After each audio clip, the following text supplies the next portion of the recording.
ये कहा गया है।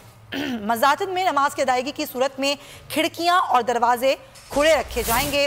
NCOC की खतीब से नमाज ईद का खुतबा मुख्तसर रखने की दरख्वास्त भी की गई है। आमना अली से मज़ीद बात करते हैं।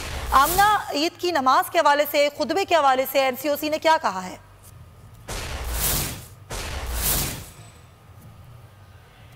जी आमना,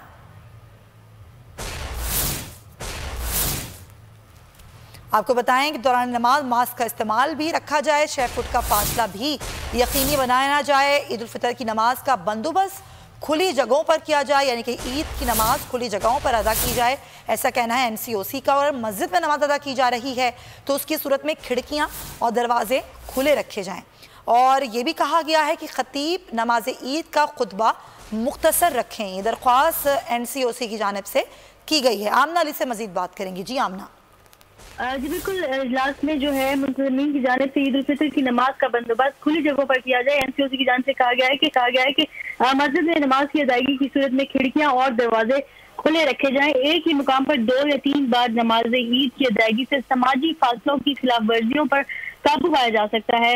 इसके अलावा NCOC की खतीब से नमाज ईद का खुतबा मुख्तसर रखने की भी दरख्वास्त की गई है।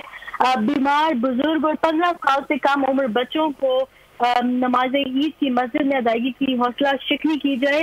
NCOC का कहना है कि दौरान नमाज मास्क का इस्तेमाल और 6 का जो है यकीनी बनाया जाए। मसाजिद में सैनिटाइजर्स और